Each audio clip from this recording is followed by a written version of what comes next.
বগুড়ায় যে উল্টো রথযাত্রা হবে সেটা কতটুকু নিরাপদ হবে এবং সেটার ব্যাপারে আপনারা কি প্রস্তুতি নিলেন? আমার জানার মতে আমাদের মাথার উপর দিয়ে বিদ্যুতের তার গেছে, ডিশের তার গেছে, ইন্টারনেটের তার গেছে, বিভিন্ন ধরনের। এখানে আমাদের পুরীর রথের উচ্চতা হচ্ছে 44 ফিট 2 ইঞ্চি, আর আমাদের বগুড়ার সেই রথের উচ্চতা করা হয়েছিল 32 ফিট। মূল অবকাঠামো তার সঙ্গে মানে পতাকা সহ এর নিয়ে প্রায় 40 ফিটের মতো ছিল। আমাদের সঙ্গে কোনো প্রকার আলাপ আলোচনা তো দূরের কথা, রথযাত্রায় আমরা যে যাব সে কথাটাও বলা হয় নাই।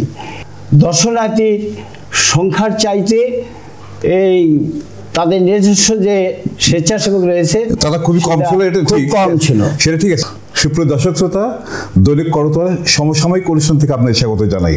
আপনারা জানেন গত রোববার দিন বগুড়ায় এক মর্মান্তিক ঘটনায় অর্থাৎ বিদ্যুৎস্পৃষ্ট হয়ে মারা গেছেন 5 জন এবং আহত হয়েছেন প্রায় অর্ধশত ব্যক্তি।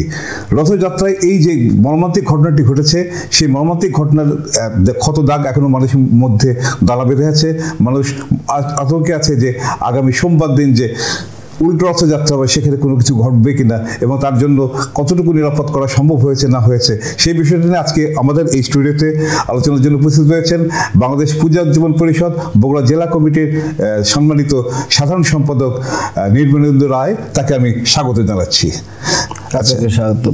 আচ্ছা, আমরা প্রথমেই সেদিন যারা নিহত হয়েছেন তাদের আত্মার শান্তি কামনা করছি, একই সঙ্গে যারা আহত হয়েছেন তাদের দ্রুত সুস্থতা কামনা করছি এবং আমরা বলতে চাচ্ছি যে আমরা আগামী সোমবার দিন বগুড়ায় যে উল্টো রথযাত্রা হবে সেটা কতটুকু নিরাপদ হবে এবং সেটার ব্যাপারে আপনারা কি প্রস্তুতি নিলেন? আমার জানার মতে আপনারা একটি যৌথ সভা করছেন, সেই সভার সিদ্ধান্ত আলোকে আমার মনে হচ্ছে আজকে আমাদের দর্শক শ্রোতাদের আশ্বস্ত করবেন। আমরা ইতিমধ্যেই একটা যৌথ সভা করেছি, বাংলাদেশ পূজা উজ্জীবন পরিষদ, হিন্দু বৌদ্ধ খ্রিস্টান ঐক্য পরিষদ, ইসকন মন্দির, শিব মন্দির এবং আনন্দ আশ্রম মিলে সিদ্ধান্ত নিয়েছি আগামী সোমবার 15 তারিখ যে উল্টো রথ হবে সেই উল্টো রথের যে 12 ফিট বর্ধিত এলাকা এরিয়া চূড়া এই চূড়াটা থাকবে না, 20 ফিটের মধ্যে যেটা সীমাবদ্ধ সেই 20 ফিটই রথটাকে টেনে নিয়ে তারা যথাস্থানে নিয়ে যাবে। পূজা উজ্জীবন পরিষদের নিজস্ব যে বাহিনী আছে, আমাদের যে স্বেচ্ছাসেবক রয়েছে সেই স্বেচ্ছাসেবক দ্বারা আমরা নিজ দায়িত্বে সেখানে নিয়ে যাব। আয়োজকদের পক্ষ থেকে বলা হয়েছে সেদিনের রথযাত্রায় প্রায় 10,000 মানুষ অংশ নিয়েছিলেন এবং যার ভিতরে অধিকাংশই ছিলেন নারী এবং স্বাভাবিকভাবে সেখানে নারীদের মৃত্যুর সংখ্যাও প্রায় অর্ধেকের মতো এবং আহতদের ভিতর তাদের অনেকেই আছেন। কিন্তু যেটা বলা হচ্ছে যে আপনি একজন হিন্দু ধর্মীয় নেতা হিসেবে বলছিলাম যে সেদিনের রথযাত্রায় যেভাবে নিরাপত্তা দেওয়ার ব্যবস্থা ছিল, যে কাজগুলো ছিল এবং যেভাবে তাদের চূড়ার যে উচ্চতা সেটা যথাযথ ছিল না বলে বিভিন্ন অভিযোগ রয়েছে। এক্ষেত্রে আপনাদের সঙ্গে কোনো আলোচনা হয়েছিল কিনা এবং এটাকে যাতে যথাযথভাবে সুষ্ঠুভাবে সম্পন্ন করা সম্ভব হয় কিনা, তো সে ব্যাপারে আপনাদের যেসব হিন্দু কমিউনিটির বিভিন্ন যে সংগঠন আছে সেগুলোর সঙ্গে কোনো আলোচনা হয়েছিল কিনা? এটা অত্যন্ত দুঃখজনক।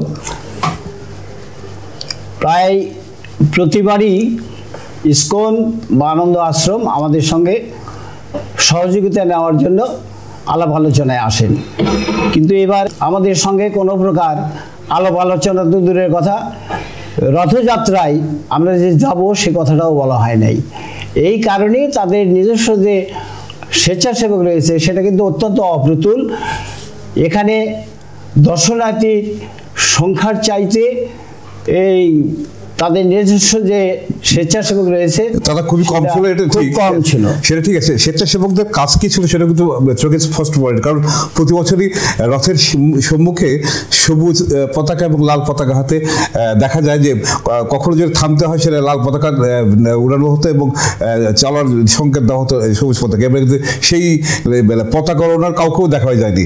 একই সঙ্গে যে অবকাঠামোটা আছে আপনার রথের যে অবকাঠামো, সে অবকাঠামো কতটা সাইন্টিফিক এই ব্যাপারে কিন্তু প্রশ্ন উঠেছে, কারণ যেখানে আমাদের পুরীর রথের উচ্চতা হচ্ছে 44 ফিট আর আমাদের 44 ফিট 2 ইঞ্চি, আর আমাদের বগুড়ার সেই রথের উচ্চতা করা হয়েছিল 32 ফিট, মূল অবকাঠামো, তার সঙ্গে মানে পতাকা সহ এর মিলিয়ে প্রায় 40 ফিটের মতো ছিল। তার 40 ফিট আর 44 ফিট, ওখানে প্রায় 250 ফিট চওড়া রাস্তা, যার ওপর দিয়ে কোনো বিদ্যুতের তার ছিল না, কোনো রকম প্রতিবন্ধক ছিল না। আর এখানে মাত্র 25 ফিটের মতো রাস্তার ভিতরে এই যে এই ঘটনাটা, এটা কতটুকু যৌক্তিক হলো? এটা আমাদের দেশের পারিপার্শ্বিকতার উপরে নির্ভর করে এই রথটা তৈরি করা হয় নাই। এই রথটা তৈরি করা হয়েছে আমাদের প্রতিবেশী দেশ ভারতের দিকে দৃষ্টি রেখে। আমরা যদি সচরাচর বাইরে চলাফেরা করি, সেখানে দেখি আমাদের মাথার উপর দিয়ে বিদ্যুতের তার গেছে, আমাদের মাথার উপর দিয়ে ডিশের তার গেছে, আমাদের মাথার উপর দিয়ে ইন্টারনেটের তার গেছে, বিভিন্ন ধরনের সেবামূলক তারগুলো যায়। এবং এই তার যদি আমরা লক্ষ্য করি, তাহলে এত উঁচু করার মনে হয় ঠিক হয়নি আর কি।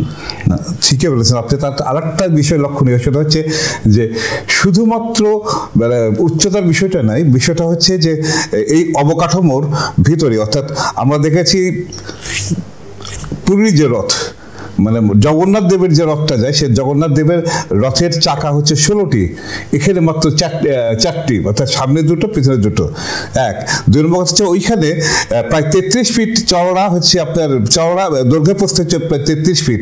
এখানে মানে আপনার চাকা যদি বলা হয়, তাহলে চাকা হচ্ছে আছে 5 ফিট 5 ফিটের ভেতরে, এবং তার টোটাল অবকাঠামো আছে 12 ফিটের ভেতরে, যেটা মানে যে কোনো সময় যে কোনো ধরনের একটু উঁচু জায়গায় উঠলে সেখানে কাজ হয়ে সেখানে দুর্ঘটনা ঘটার আশঙ্কা থাকে, যার জন্য এই অবকাঠামোটা পরিবর্তনের জন্য আপনারা আলোচনা করেছেন।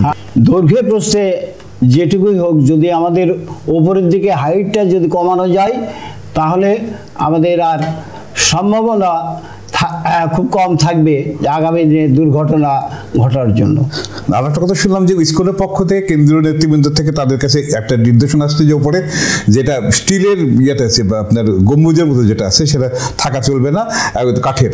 যাই হোক, আপনাদের টোটাল যেহেতু আমরা সব জায়গাতেই দেখেছি যে কাঠের ইয়ে থাকে, নামটাকে রথ থাকে। যেমন গত বছর ত্রিপুরায় যে দুর্ঘটনা ঘটেছে ইসকনেরই, সেটাও কিন্তু স্টিলের ছিল, সেটাও কিন্তু উচ্চ ক্ষমতা সম্পন্ন বিদ্যুতের স্পর্শে এসে কিন্তু সেখানে মারা গেছেন 7 জন। আমাদের এখনো 5 জন মারা গেছেন, এবং আরো বেশ কয়েকজন কিন্তু এখন খুব খারাপ অবস্থায় আছেন, কি হবে বলতে পারছি না। কিন্তু সেইখানে আজকে এই ধাতব পদার্থের পরিবর্তে কাঠ করা উচিত কি হিসেবে আপনারা কোনো আলোচনা করেছেন? অবশ্যই আমরা আলোচনা করছি, এবং তারা আমাদেরকে কথা দিয়েছে আগামী দিন উচ্চতা এত থাকবে না। তারা বলছে 24 থেকে 25 ফিটের মধ্যে একটা সীমাবদ্ধ থাকবে, এবং উপরে কোনো প্রকার বিদ্যুৎ চালিত হোক এমন কোনো ধাতব পদার্থ থাকবে না, কাঠ দিয়ে তৈরি হবে। সর্বোপরি আমি শেষ কথা যেটা বলতে চাই, সেটা হচ্ছে যে আজকে বিদ্যুতের যে মানে বিদ্যুৎ স্পর্শে যে ঘটনাটা ঘটলো, আমরা যতটুকু জানি সেখানে হচ্ছে বিদ্যুৎ বিভাগকে এই ব্যাপারে কোনো আগে থেকে অবহিত করা হয়নি। একই সঙ্গে মানে কতটুকু কি হবে এবং কি কি প্রয়োজন আছে সেটা কিন্তু সংশ্লিষ্ট কোনো কর্তৃপক্ষকেই জানানো হয়নি। তাই আজকে আজকে অনুরোধ থাকবে, যেহেতু একজন আপনি হিন্দু কমিউনিটির নেতা এবং একটা প্রভাবশালী সংগঠনের নেতা, সেই হিসেবে আমাদের আবেদন থাকবে শুধুমাত্র হিন্দু বা সনাতন ধর্মাবলম্বীদের জন্যই নয়, গোটা বগুড়াবাসী এবং যারা এখানে আসেন যাতায়াত করেন, তাদের নিরাপত্তার স্বার্থেই আমাদের মনে হয় যে ভবিষ্যতে এই রথের অবকাঠামো পরিবর্তন করার পাশাপাশি অন্যান্য নিরাপত্তার বিষয়টি নিশ্চিত করবেন। যাক, আজকে আপনি সর্বশেষ আমাদের যে দর্শক শ্রোতা আছে তাদেরকে কি বলে আশ্বস্ত করতে যাচ্ছেন? আগামী 15 তারিখ যে উল্টো রথ হবে, এই উল্টো রথের যে নিরাপত্তা, এই নিরাপত্তা অবশ্যই সুরক্ষিত থাকবে। আপনারা যারা ভক্তবৃন্দ আছেন আমাদের উল্টো রথে, তারা অংশগ্রহণ করবেন। আমি মনে করি কোনো দুর্ঘটনার ঘটার আগামী দিনে কোনো সম্ভাবনা নেই এই রথযাত্রা, উল্টো রথযাত্রায়। যাই হোক, আজকে আমরা আশা করছি যে যদি সমন্বয় করে হোক কিংবা মানে সবকিছু বিবেচনায় নিয়ে আসে, সবার আলোচনা সাপেক্ষে যদি এই মূল রথের আয়োজন করা হতো, তাহলে হয়তো আজকের এই মর্মন্তুক ঘটনাটা ঘটতো না।